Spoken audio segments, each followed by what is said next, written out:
My name is Bridget, and at 34 years old, I never expected to be a widow. 3 months ago, I lost Adam, my husband of 11 years, to a sudden aneurysm. Just days after his funeral, I dragged myself to my nephew Lucas's first birthday party where my sister Cassandra dropped a bomb. She announced that Lucas was actually Adam's son, showing everyone a will claiming half of my $800,000 house. What she did not know was why I could barely hold back my laughter. If you are watching this from somewhere where family drama hits close to home, take a moment to like and subscribe. Trust me, you will want to hear how I handled what came next. Adam and I met 12 years ago at a charity auction benefiting children with cancer. I was volunteering helping organize the silent auction items when he outbid everyone else for a painting I had been admiring all night. It was a watercolor of the Boston skyline, at sunset, vibrant oranges and purples bleeding into the harbor. After winning, he walked straight over to me and handed it over. "I noticed you looking at this all night," he said, with a smile that made his blue eyes crinkle at the corners. "I think it belongs with you." That was Adam, thoughtful, observant, and generous to a fault. I fell hard and fast. We went on our first date the next evening, and it felt like we had known each other our entire lives.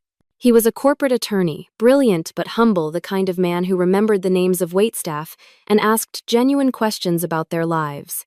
8 months after we met, he proposed on the harbor with the actual skyline mirroring the painting that brought us together. We bought our Victorian home in Beacon Hill shortly after our first anniversary. It was a stretch financially at $800,000, but Adam had just made partner at his firm, and I was building a solid reputation as an interior designer. The house needed work, but it had good bones, high ceilings, and a small garden out back where I envisioned future children playing. Those children never came. Not for lack of trying. For years we charted and planned and hoped. Then came the doctors, the tests, the procedures. 4 rounds of IVF that drained our savings and our spirits. I still remember the last failed attempt. The quiet drive home from the clinic. Adam reaching across the console to hold my hand, neither of us speaking because we both knew. That was the end of that road. "We can still have a beautiful life," Adam said that night as we sat on our porch swing. "You and me. That is enough." And he meant it. We slowly rebuilt our dreams. We traveled. We poured ourselves into our careers. We renovated the house room by room until it was the showcase home I had always imagined. Adam supported my business when I decided to launch my own interior design firm. Our life was full, if different, than what we had first planned. My younger sister Cassandra was always in the periphery of our happiness. 4 years younger than me at 30, she had always been the wild child of the family. While I was studying design and building a business, she was bouncing between jobs and relationships. Our parents constantly worried about her, which translated to them making excuses for her behavior and bailing her out of financial troubles repeatedly. Cassandra and I had a complicated relationship from childhood. She was undeniably beautiful, with the kind of effortless charm that drew people to her. But there was always an undercurrent of competition from her side. If I achieved something, she needed to one-up me. When I started dating Adam, she suddenly became interested in law students. When we bought our house, she complained for months about her apartment fishing for our parents to help her upgrade. It was exhausting, but Adam encouraged me to maintain the relationship. "She is your only sister," he would remind me. "Family is important." 2 years ago, Cassandra started dating Tyler, a bartender she met while out with friends. He was handsome in a rugged way, with tattoos covering his arms and a motorcycle that our parents disapproved of. Their relationship seemed volatile from the outside, with dramatic breakups and passionate reconciliations. Then came the pregnancy announcement at Thanksgiving dinner the year before Adam died. It was unexpected, to say the least. Cassandra had never expressed interest in having children. In fact, she had frequently commented on how my desire for children was giving in to societal expectations. Yet there she was announcing her pregnancy with theatrical tears and declarations about the miracle of life. I felt the familiar sting of jealousy. After all our struggles, all our heartbreak, Cassandra had accidentally achieved what we had desperately wanted. But I pushed those feelings down. I was genuinely happy for her, and I was determined to be the best aunt possible to her child. Lucas was born a healthy 8 pounds 4 ounces. I was at the hospital with flowers and a handmade blanket I had spent months knitting. Cassandra seemed overwhelmed by motherhood from the start, often calling me in tears about Lucas's colic or her exhaustion. I stepped in as much as I could sometimes, watching Lucas overnight so she could sleep. Adam was less involved with Lucas than I was. In retrospect, I thought it was because of our own infertility struggles, that it might be painful for him to bond with a baby that was not ours. He was always kind when Cassandra brought Lucas over, but he maintained a certain distance that I never questioned at the time. Then came that terrible Tuesday morning. Adam complained of a headache before leaving for work. I suggested he stay home, but he had an important client meeting. Just a migraine, he insisted, kissing me goodbye. I will call you after the meeting. That call never came. Instead, I got one from the hospital. By the time I arrived, he was already gone. Brain aneurysm, they said. Nothing could have been done. He was 36 years old. The next days passed in a blur of arrangements and grief. Cassandra was strangely absent during most of it, sending text messages claiming Lucas was sick or she could not find a babysitter. When she did appear at the funeral, she stayed briefly, keeping to herself and leaving before the reception. I was too numb with grief to think much of it at the time. 1 week after we laid Adam to rest, Lucas's first birthday arrived. The last thing I wanted to do was attend a children's birthday party, but family obligations pulled at me. Adam would want you to go, my mother insisted during one of her daily check-in calls. He always said family comes first. So I found myself driving to Cassandra's small rental house in a less desirable part of town, a wrapped gift on the passenger seat and dark circles under my eyes that no amount of concealer could hide. I had barely slept since Adam died, spending nights staring at his empty side of the bed, reaching for a warmth that was no longer there. I parked behind a line of cars and took several deep breaths before grabbing the gift and heading inside. No one should have to fake happiness so soon after losing their husband, I thought. But I plastered on a smile and knocked on the door. Cassandra's friend Jenna opened it, her eyes widening slightly at the sight of me. "Oh, Bridget, you made it," she said, her voice oddly strained. She glanced over her shoulder before stepping aside. "Come in. Everyone is in the backyard." The small house was decorated with blue balloons and streamers. A banner reading "Happy First Birthday, Lucas" stretched across the living room wall. I noticed a group of people I did not recognize clustered in the kitchen, whispering. They fell silent as I passed, their eyes following me. In the backyard, more guests stood in small groups, plastic cups in hand. I spotted my parents sitting awkwardly at a picnic table, looking uncomfortable. My father stood when he saw me, relief washing over his face. "Bridget," he said, embracing me. "We were not sure you would come." "Of course I came," I replied, setting the gift on the designated table. "Where is the birthday boy?" With Cassandra, my mother said, not quite meeting my eyes. They should be out soon for the cake. I mingled awkwardly, accepting condolences and deflecting questions about how I was holding up. Everyone seemed on edge, conversations stopping abruptly when I approached. I chalked it up to people not knowing how to act around a newly minted widow. After 30 uncomfortable minutes, Cassandra emerged from the house carrying Lucas on her hip. She was wearing a new dress I had never seen before, her hair freshly highlighted. Lucas looked adorable in a little button-up shirt and bow tie, his chubby legs kicking with excitement at all the attention. Cassandra barely acknowledged me as she placed Lucas in his high chair. She seemed energized, almost giddy, moving around the yard with an unusual confidence. She tapped a plastic spoon against her cup, calling for everyone's attention. "Thank you all for coming to celebrate Lucas's special day," she began, her voice carrying across the yard. "This past year has been full of surprises and challenges, as many of you know." The guests exchanged glances. My mother suddenly became very interested in her shoes. I have been keeping a secret, Cassandra continued, placing a hand on Lucas's head. One that I can no longer hide, especially after recent events. A chill ran down my spine. Something was very wrong. Lucas is not Tyler's son, she announced, her eyes finding mine across the yard. He is Adam's. The world seemed to stop. I heard gasps around me, felt my father stiffen beside me, but it was all background noise to the rushing in my ears. Bridget's husband and I had a brief affair 2 years ago. Cassandra continued, her voice steady and rehearsed. It was a mistake, a moment of weakness for both of us. We never meant to hurt anyone, but these things happen. I stood frozen, unable to process what I was hearing. My sister was claiming she had slept with my husband. That her son, the nephew I had lovingly cared for, was actually Adam's child. It was so absurd that I almost laughed out loud. Cassandra was not finished. She reached into her purse and pulled out a folded document. Adam knew the truth about Lucas. Before he died, he updated his will.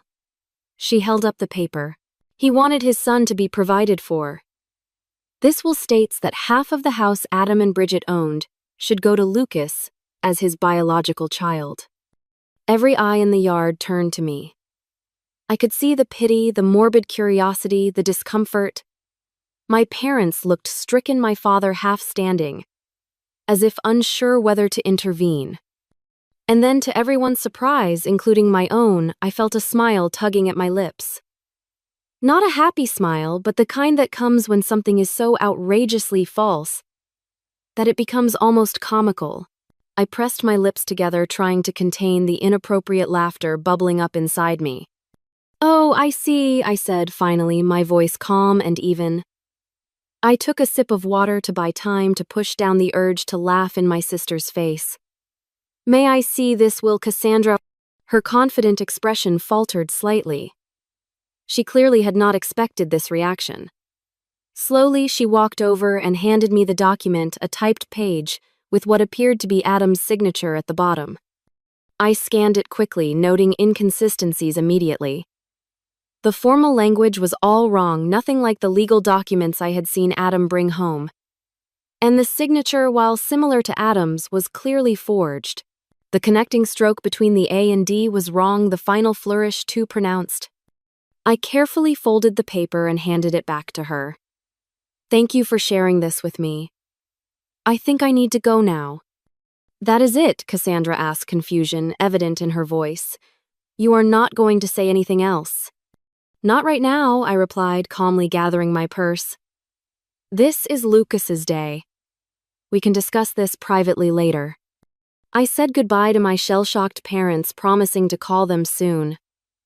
As I walked to my car, I could hear the murmurs behind me, the party atmosphere completely shattered. Once inside my car, safely out of view, I finally let out the laugh that had been threatening to escape. It started small, then grew until tears were streaming down my face. Not tears of joy, but a strange mix of grief, anger, and incredulous disbelief at my sister's audacity. Because there was something Cassandra did not know, something Adam and I had never shared with anyone. Something that made her elaborate lie not just hurtful but impossible.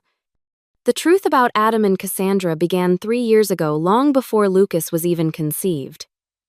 We had invited my sister over for dinner to celebrate her new job at a marketing firm, her longest employment to date. Adam had prepared his famous lasagna, and we had opened a good bottle of wine.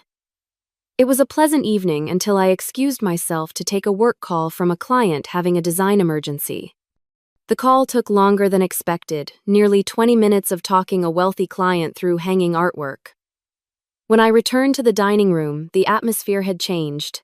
Adam looked uncomfortable, and Cassandra was sitting much closer to him than when I had left her hand on his arm, laughing at something I had not heard. I thought nothing of it at the time. Cassandra had always been affectionate, and the wine had been flowing freely. But later that night, as we were getting ready for bed, Adam seemed troubled. "There is something I need to tell you," he said, sitting on the edge of our bed. "And I do not want it to cause problems between you and your sister, but I also do not want to keep secrets from you." He explained that while I was on the phone, Cassandra had made a pass at him. Nothing dramatic, just inappropriate comments about how lucky I was to have him, followed by a suggestion that he deserved someone who could truly appreciate him. When he had rebuffed her, she laughed it off as a joke, saying I was too sensitive if he thought she was serious. I was hurt, but not entirely surprised. Cassandra had always pushed boundaries. We decided to let it go as an isolated incident, something caused by wine and her usual competitive nature. But it was not isolated. Over the next few months, Cassandra found ways to touch Adam whenever I was not looking, sent text messages that walked the line between friendly and flirtatious, and once showed up at his office uninvited, asking him to lunch. Each time, Adam gently but firmly maintained boundaries and told me immediately afterwards. After the office incident, we confronted my parents about Cassandra's behavior. It did not go well. They suggested Adam was misinterpreting friendly gestures, and that Cassandra just looked up to him as a brother. My mother even suggested, with good intentions but terrible judgment, that perhaps Adam was feeling flattered by the attention and exaggerating the situation. That night, Adam and I made a decision. We would create distance from Cassandra without causing a family rift. We declined invitations that included her, made sure we were never alone with her, and Adam blocked her number on his phone after she sent a particularly suggestive late-night message. Then came the medical issue that changed everything. Adam had been experiencing pain for weeks before finally seeing a urologist. The diagnosis was a varicocele, an enlargement of veins within the scrotum, requiring surgery. The procedure went well, but there was a complication. The doctor recommended a vasectomy during the same surgery, due to the extensive nature of the varicocele and potential for recurrence. It was a difficult decision, especially given our past fertility struggles, but we agreed it was the right choice for Adam's health. The vasectomy was performed 2 years before Lucas was conceived. We kept this medical information private. Even our parents did not know. After years of invasive questions about our childless status, we had learned to protect our privacy around reproductive issues. The only people who knew were Adam, myself, and Adam's doctors. After the surgery, as Adam was recovering, he made a prediction that seemed paranoid at the time. "Cassandra is not done," he said, sitting in our garden with an ice pack discreetly positioned. "I have a feeling she might try something more drastic one day." I laughed it off, but Adam was serious. The next week, he scheduled an appointment with our family attorney, James Wilson. I went with him, listening as Adam detailed Cassandra's behavior and his recent medical procedure. James recommended documenting everything: the unwanted advances, the medical records confirming the vasectomy, even text messages and emails from Cassandra. "You never know what might become relevant," James advised. "Better to have documentation and never need it than wish you had it later." We followed his advice, creating a file of everything related to the situation. Adam also updated his will properly through official channels, making sure everything would come to me in the event of his death. James kept copies of all documents, and we placed the originals in a safety deposit box at our bank, just in case, Adam had said when we locked the box. Though I planned to be around to deal with any of Cassandra's drama for at least another 50 years. The morning after Lucas's birthday party, I drove straight to the bank. The manager, who had known Adam and me for years, expressed condolences as he led me to the vault. I sat alone in the small viewing room and opened the box Adam and I had filled with what he jokingly called our disaster preparation kit. Inside was exactly what I needed: Adam's legitimate will, notarized and properly executed, leaving everything to me. Medical records detailing his vasectomy 2 years before Lucas's conception, making it biologically impossible for him to be the father.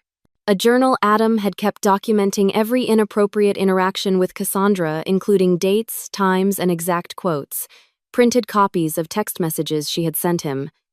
A letter from our attorney confirming that he had witnessed Adam's legitimate will and was available to verify its authenticity. And at the bottom of the box, a sealed envelope with my name written in Adam's familiar handwriting. With trembling fingers, I opened it and began to read. "My dearest Bridget, if you are reading this, something has happened to me and you have needed to access these documents. I hope it is many years from now, when we are old and gray and Cassandra's antics are nothing but a distant memory we laugh about. But if not, if the worst has happened and she has tried to hurt you in my absence, please know that I tried to prepare for every possibility. Use these documents to protect yourself. I know how much you value family, how loyal you are to those you love. But you deserve to be protected from those who would take advantage of that beautiful heart of yours. I love you beyond words, beyond time. Whatever happens, know that. Adam. Tears streamed down my face as I read his words, feeling his love and protection reaching out to me even after death. My practical, thoughtful husband had anticipated this. Not the specific scenario, perhaps, but the possibility that Cassandra might try to use his death to her advantage. I carefully returned everything to the box except what I needed: copies of the medical records, the legitimate will, and selected journal entries. Then I called James Wilson and scheduled an appointment for that afternoon. James Wilson's law office was in a converted brownstone in downtown Boston, the kind of place that exuded old money and discretion. I had only been there a handful of times with Adam, but the receptionist recognized me immediately, her expression softening with sympathy. "Mrs. Preston," she said, standing to greet me. "Mr. Wilson is expecting you. Please accept my condolences for your loss." James was in his 60s with silver hair and reading glasses perched on the end of his nose. He had been Adam's mentor when Adam first joined the firm, and they had maintained a close friendship even after Adam moved to a different practice. He stood when I entered, coming around his desk to embrace me briefly. "Bridget," he said, gesturing for me to sit. I was devastated to hear about Adam. He was one of the good ones. He was, I agreed, my voice catching slightly. And it seems he was also right about preparing for the worst with my sister. I explained what had happened at the birthday party, showing him the forged will Cassandra had presented. James examined it, his expression growing increasingly concerned. "This is an amateurish forgery," he said finally. "The language is all wrong, and the signature, while similar, would never stand up to expert analysis. But the fact that she created this at all is deeply troubling." I showed him the documents from the safety deposit box, the medical records confirming Adam's vasectomy, the legitimate will, and Adam's journal documenting Cassandra's behavior over the years. "Adam was nothing if not thorough," James said, reviewing the materials. "These medical records alone disprove her claim about Lucas's paternity. The vasectomy was performed 2 years before the child was conceived. It is biologically impossible for Adam to be the father." "What should I do?" I asked. "I do not want to humiliate her publicly, but I cannot let her take half of our home based on a lie." James leaned back in his chair, considering. "First, we need more information. I recommend hiring a private investigator to look into Cassandra's current situation. There is likely a motivation beyond simple cruelty here. People rarely attempt fraud of this nature without financial pressure." He recommended Frank Delaney, a former police detective who now worked as a private investigator, often on cases for the firm. I agreed, and James made the call, immediately explaining the situation in broad strokes. Frank arrived an hour later, a stocky man with a Boston accent and no-nonsense attitude. He took detailed notes as I explained the situation, asking pointed questions about Cassandra's relationship history, employment, and financial status. I realized how little I actually knew about my sister's current circumstances. We had grown further apart since Lucas's birth, with my attempts to be involved as an aunt often rebuffed or taken for granted. "I will need a few days," Frank said when I had finished. "My preliminary focus will be on her financial situation and relationship with the child's actual father. Is there anything else you can tell me about him?" I shared what little I knew about Tyler, the bartender Cassandra had been dating when she became pregnant. I had only met him a handful of times, and he had seemed uninterested in family gatherings. "Last I heard they were still together, but she rarely mentions him anymore," I said. "He was not at the party yesterday, which I thought was strange for the father of the birthday boy." Frank nodded, making another note. "That is a good starting point. I will be in touch soon." 3 days later, Frank called requesting a meeting at James's office. When I arrived, both men were reviewing documents spread across the conference table. "Mrs. Preston," Frank began once we were seated, "I have uncovered some concerning information about your sister's situation. According to his investigation, Cassandra was in dire financial straits. She had accumulated over $75,000 in debt, spread across credit cards, personal loans, and medical bills for Lucas, who had needed surgery for a heart defect shortly after birth. Her credit score was abysmal, and she had been rejected for 3 additional loans in the past month alone. She is also facing eviction, Frank continued, sliding a document across the table. This is a copy of the notice her landlord filed last week. She has until the end of the month to pay 4 months of back rent or vacate the property. As for Tyler, he had apparently abandoned Cassandra and Lucas shortly after the birth, moving to Seattle with a new girlfriend. He was paying minimal child support, barely $200 a month, and even that irregularly. I also found these, Frank said, producing printouts of text messages. She has been telling friends about her plans to claim part of your house for weeks. These are messages between her and a friend named Jenna. I recognized the name as the woman who had opened the door at the party. The messages were damning. Adam's death is terrible, but maybe it's finally my chance to get what I deserve. That house is worth at least 800 Kelvin now. If I play this right, I'll have a nice nest egg for Lucas and me. The will is almost ready. My friend Dave is good with Photoshop and found a sample of Adam's signature online from some charity auction. It looks totally legit.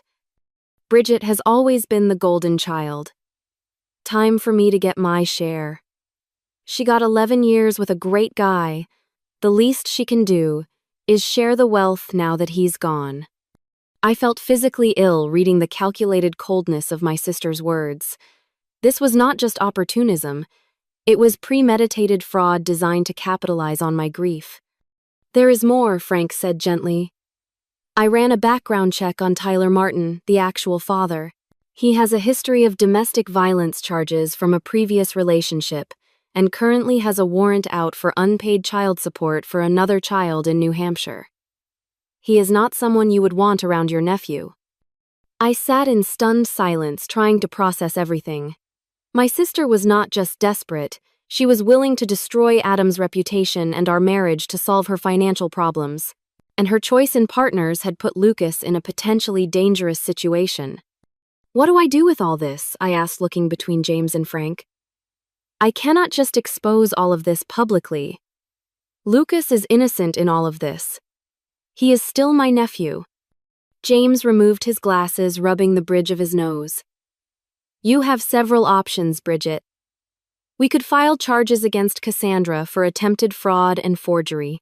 That would likely result in criminal penalties for her, possibly even jail time, given the amount of money involved. Or, he continued, seeing my distress, we could handle this privately. Confront her with the evidence, require her to retract her claims, and potentially work out an arrangement that protects both you and the child. I left the meeting with a heavy heart and a folder full of evidence. That evening, I called my therapist, Dr. Laurel Chen, whom I had been seeing since Adam's death, and scheduled an emergency session. In her calm, plant-filled office, I unloaded the entire situation. I am so angry I can barely see straight, I admitted. But Lucas is just a baby. None of this is his fault, and despite everything, Cassandra is still my sister. Dr. Chen listened attentively, asking occasional questions about my relationship with Cassandra throughout our lives. It sounds like this pattern of competition and manipulation has existed since childhood, she observed. The current situation is an escalation, not an anomaly. What would you do? I asked desperately. I cannot tell you what decision to make, she replied. But I will say that compassion does not mean allowing yourself to be victimized.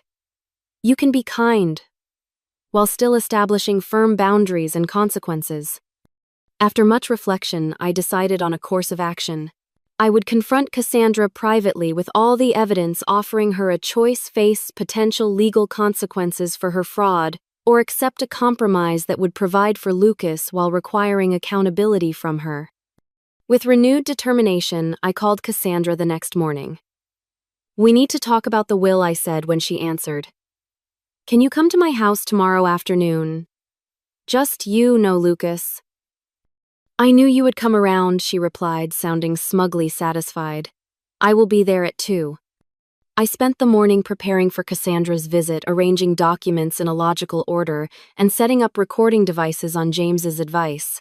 Massachusetts is a two-party consent state, he had warned me, so you cannot record her secretly. But you can ask for her permission at the start of your conversation, framing it as a way to ensure you both have a record of any agreement reached. At precisely 2 o'clock, the doorbell rang. I took a deep breath, steadying myself before opening the door. Cassandra stood on the porch looking polished in a new outfit, her confidence evident in her posture. "Come in," I said, leading her to the living room where I had set up 2 chairs facing each other, a coffee table between them with a recorder, water glasses, and a folder of documents. "I hope you do not mind if we record our conversation. It seems prudent given the legal nature of what we are discussing." Cassandra hesitated only briefly before nodding. "Sure, whatever makes you comfortable. Though I think this can be pretty straightforward. The will is clear." I turned on the recorder, stating the date and time and confirming Cassandra's consent to be recorded. Then I sat back, studying my sister's face. "Before we discuss the will, I would like to understand exactly what you are claiming happened between you and Adam." Cassandra launched into a well-rehearsed story about a supposed affair 2 years ago. According to her version, she and Adam had connected during a period when he and I were having problems. We were not. She claimed they met several times at a hotel downtown, that Adam had confessed his unhappiness in our marriage, and that Lucas was conceived during these encounters. "He always meant to tell you," she said, her eyes wide with practiced sincerity. "But then, Lucas was born with the heart condition, and he did not want to add stress to the situation. He promised he would provide for his son, though." I listened without interrupting, noting the inconsistencies in her timeline and the details that contradicted what I knew about Adam's schedule during that period. When she finished, I began asking questions. "Which hotel did you meet at?" I asked. "The Mandarin Oriental," she replied quickly. "And what room do you remember?" She faltered slightly. "It was on a high floor. I do not recall the exact number." "What days of the week did you usually meet?" "Tuesdays, sometimes Thursdays." "When he told you he was working late?" I continued with increasingly specific questions. "What did Adam typically order from room service? What side of the bed did he prefer? Did he shower before or after?" Details that only someone who had actually been intimate with Adam would. "No." Cassandra grew increasingly flustered, her answers becoming vague or contradictory. "Why does any of this matter?" she finally snapped. "The point is that Lucas is Adam's son, and the will proves Adam wanted to provide for him." "Actually," I said, calmly opening my folder, "both of those claims are demonstrably false." I placed the medical records on the table between us. 2 years before Lucas was conceived, Adam had a vasectomy following surgery for a varicocele. It was completely successful, confirmed by follow-up tests. It was physically impossible for him to father a child after that procedure. Cassandra's face drained of color. She picked up the medical records with trembling hands, scanning the clinical language and dates. "These could be faked," she said weakly. "They are not," I replied, "and Adam's doctor is prepared to testify to their authenticity if necessary. But that is just the beginning." Next, I produced the legitimate will notarized and properly filed with the court. This is Adam's actual will, prepared by James Wilson, and witnessed by 2 partners at his firm. As you can see, it leaves everything to me with no mention of Lucas. Cassandra's confidence was visibly crumbling, but she attempted to rally. "He must have changed it after this was drawn up. The will I have is more recent." "The will you have," I said evenly, "is a forgery. A poor one, I might add. James has already identified multiple legal inconsistencies in the language, and the signature is clearly fake. Creating a fraudulent will is a felony in Massachusetts, punishable by up to 5 years in prison." I continued methodically presenting evidence. Adam's journal documenting her inappropriate advances, the text messages between her and Jenna discussing the plan, and finally the report from Frank's investigation detailing her financial troubles, eviction notice, and Tyler's abandonment. We know everything, Cassandra, I said as she sat in stunned silence. The question now is what happens next? For a long moment she did not speak. Then, to my surprise, she began to cry. Not the theatrical tears I had seen her use to manipulate our parents, but deep, body-racking sobs. I did not know what else to do, she finally said between gasps. I am going to be homeless. Lucas and I will be out on the street in 2 weeks. Tyler left us with nothing. The medical bills just keep coming. I thought if I could just get some money from the house. So you decided to destroy Adam's reputation, I asked, my voice hardening. To tell everyone he cheated on me. To forge legal documents. I was desperate, she shouted, her sadness turning to anger. You have everything, this big house, a successful business, everyone's respect. What do I have? A baby with a heart condition, $75,000 in debt, and an eviction notice. You try making good decisions in that situation? Her outburst hung in the air between us. The raw honesty of it, stripped of the manipulation and lies, reached something in me. Not forgiveness, not yet, but perhaps understanding. Lucas is Tyler's son, is not he? I asked more gently. She nodded, wiping her eyes. Yes. Adam never touched me, not like that. I did try with him years ago. He always shut me down immediately. He was annoyingly loyal to you. And the will? My friend Dave helped me create it. He does graphic design and thought it would be easy to fake a signature. I was going to use it to pressure you into giving me money. I never thought you would actually look into it so thoroughly. I turned off the recorder and sat back considering my next move. Cassandra watched me nervously, clearly expecting the worst. I could press charges, I said finally. What you did was illegal, not to mention cruel and calculated. She nodded miserably. I know. But that would hurt Lucas, I continued. And despite everything, he is my nephew. I love him. I leaned forward, making sure she was looking directly at me. So here is what is going to happen. You are going to tell everyone the truth. That you lied about the affair, that Lucas is not Adam's son, and that you forged the will. You will apologize publicly to me and to Adam's memory. And then what, she asked, her voice small. We will still be evicted. I am not finished, I said. In exchange for your full confession and a legal agreement never to attempt anything like this again, I will help you and Lucas. Not by giving you half my house, but by setting up a trust fund for Lucas's education and medical needs and helping you find stable housing. Her eyes widened. Why would you do that after what I did?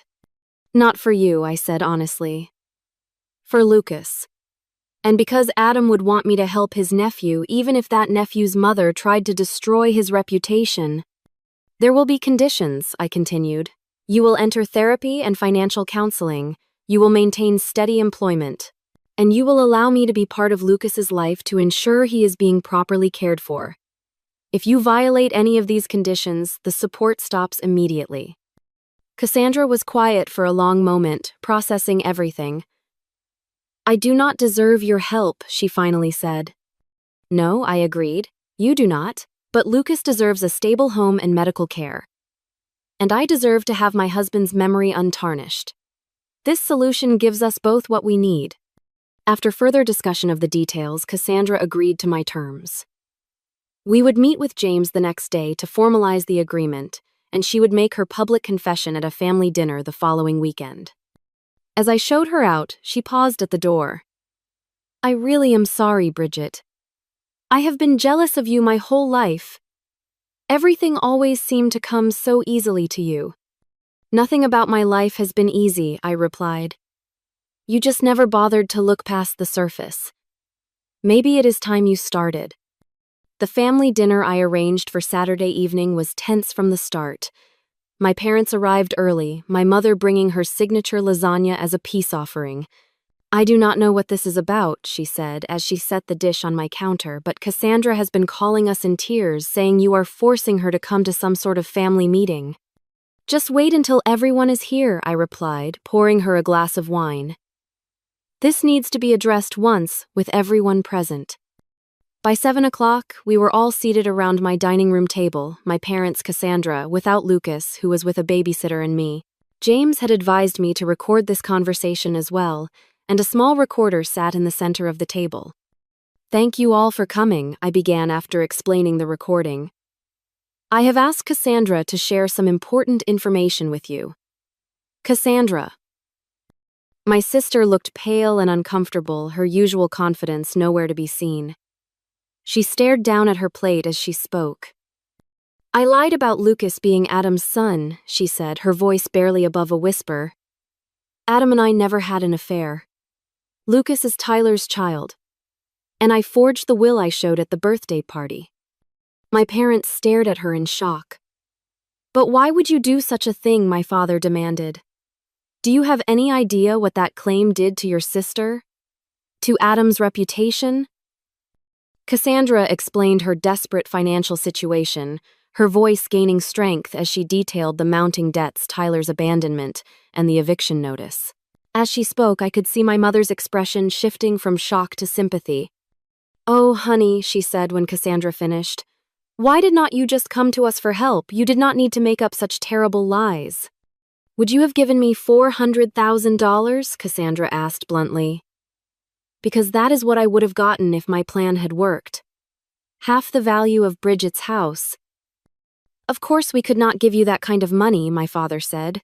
"But we could have helped with the rent at least temporarily. Instead, you chose to try to defraud your own sister while she was grieving her husband." "I know it was wrong," Cassandra admitted. "Bridget has already made that abundantly clear. She has the evidence to press charges against me if she wanted to." My mother turned to me in alarm. "You would not do that to your own sister, would you, Bridget?" I felt a flash of frustration at her immediate defense of Cassandra even now. "I could," I said firmly. "What she did was not just immoral but illegal. Forgery and fraud are felonies." "But she is family," my mother insisted. "And she has Lucas to think about." "I am family too," I replied, my voice rising slightly. "Your daughter too, the one who just lost her husband and then had to defend his memory against false accusations of infidelity. Where was your concern for me in all this?" My father looked uncomfortable, shifting in his seat. "Of course we care about you, Bridget. But Cassandra has always needed more help. More guidance." "And whose fault is that?" I asked. "You have been bailing her out of her poor decisions her entire life. Maybe if you had let her face consequences occasionally, she would not have escalated to criminal behavior." My mother gasped. "That is hardly fair, Bridget. We have always treated you girls equally." Cassandra surprisingly shook her head. "No, Mom, you have not. Bridget is right. You always made excuses for me, always found ways to fix my mistakes. It did not help me. It just made me think I could do whatever I wanted without consequences." My parents looked stunned at this admission. For perhaps the first time, Cassandra was taking responsibility, rather than deflecting blame. "So what happens now?" my father asked, looking between us. "Is Cassandra going to jail?" "No," I said. "I have decided not to press charges under certain conditions." I outlined the agreement Cassandra and I had reached with James's help, the trust fund for Lucas, the therapy and financial counseling requirements, and the stable employment condition. "That is very generous," my father said, looking relieved. "Especially after what she did." "It is more than generous," Cassandra agreed quietly. "It is more than I deserve." "Well," my mother said, brightening, "this is all working out for the best then. Cassandra has apologized, Bridget is helping with Lucas, and we can put this ugly business behind us." "It is not that simple, Mom," I said firmly. "Trust has been broken here. Healing will take time if it happens at all, and there need to be boundaries going forward." "What kind of boundaries?" she asked, looking worried. "For one thing, I need you both to stop enabling Cassandra's behavior. No more bailouts, no more excuses. She needs to stand on her own feet with appropriate support that does not perpetuate dependency." My father nodded slowly. "That seems reasonable." And I need you to respect that my relationship with Cassandra will be different now. I will be involved in Lucas's life because I love him and want the best for him. But Cassandra and I will not be close the way we once were, at least not for a long time. My mother looked distressed. But we are family. We need to stick together, especially now. Being family does not mean tolerating abuse, Mom, I said gently. What Cassandra did was abusive.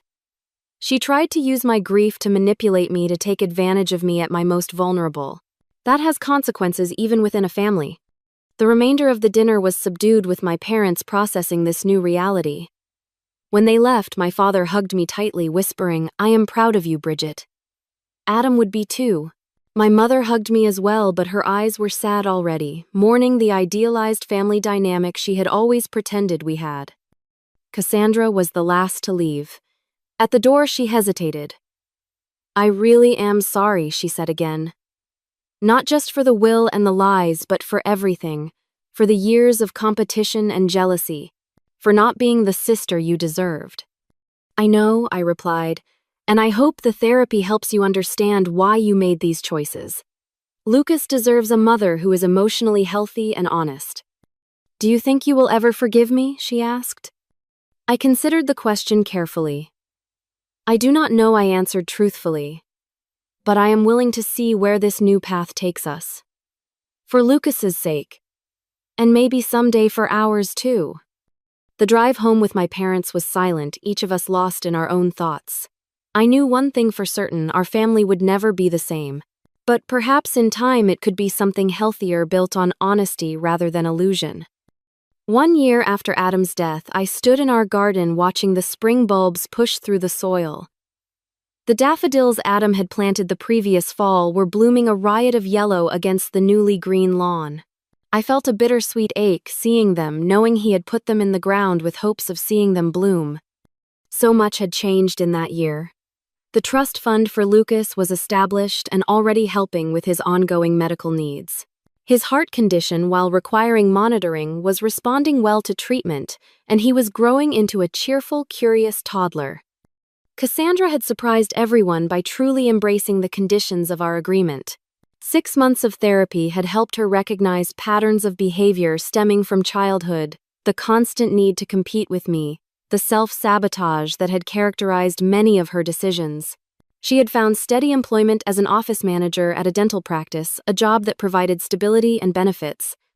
Our relationship remained formal but cordial. I saw Lucas regularly, taking him for outings to the park or the children's museum. Cassandra and I did not pretend to be close, but we had found a way to coexist peacefully for Lucas's sake. My parents had struggled initially with the new boundaries I had established. My mother especially found it difficult to accept that her daughters would not have the close relationship she had always envisioned. But over time, they too had adjusted, learning to support Cassandra without enabling her dependency. As for me, the grief support group I had joined shortly after Adam's death had become a lifeline. 12 strangers bound together by loss had become friends, understanding each other in ways that even well-meaning family and friends could not. We met weekly, sharing our journeys through grief, celebrating small victories, and supporting each other through the inevitable setbacks. 3 months after the confrontation with Cassandra, I had established the Adam Preston Foundation for Legal Education, providing scholarships to students from underprivileged backgrounds interested in corporate law. It gave me purpose to see Adam's legacy continuing in the careers of young, idealistic lawyers who might otherwise never have had the opportunity to enter the profession. Old friends had stepped up in ways I could never have anticipated. Adam's law partners checked in regularly, inviting me to dinners and events, making sure I was not isolated in my grief.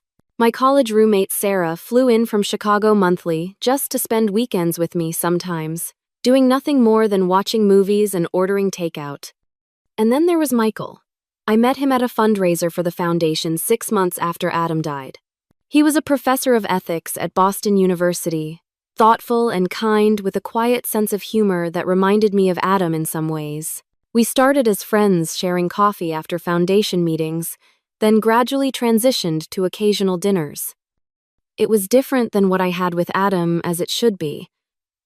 Michael understood that Adam would always be part of my life, that loving again did not mean replacing what came before.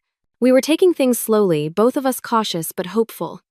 Standing in the garden that spring morning, I reflected on everything Adam had taught me, not just during our years together, but even after he was gone. His foresight in preparing those documents had protected me when I was at my most vulnerable. His journal entries had validated my experiences with Cassandra when my own parents tried to dismiss them. His love continued to shield me even in his absence. I had learned difficult lessons through this ordeal, that family relationships need clear boundaries to remain healthy. That documentation is not just a legal precaution but sometimes an emotional necessity. That forgiveness does not have to mean forgetting or allowing harmful patterns to continue. That sometimes the people we expect to protect us are the ones we need protection from. But I had also learned about my own strength. I had faced Cassandra's betrayal, navigated the legal complexities, and made difficult decisions about how to move forward, all while processing the devastating loss of my husband. I had found a way to honor Adam's memory while beginning to build a new life for myself. The daffodils swayed in the spring breeze, resilient after the long winter. I thought about how grief is like that too. Not a straight line, but a series of seasons, each bringing its own challenges and unexpected beauties. I was not the same person I had been before Adam died, before Cassandra's betrayal. I was stronger in some ways, more cautious in others, but ultimately more authentic in how I approached relationships and boundaries.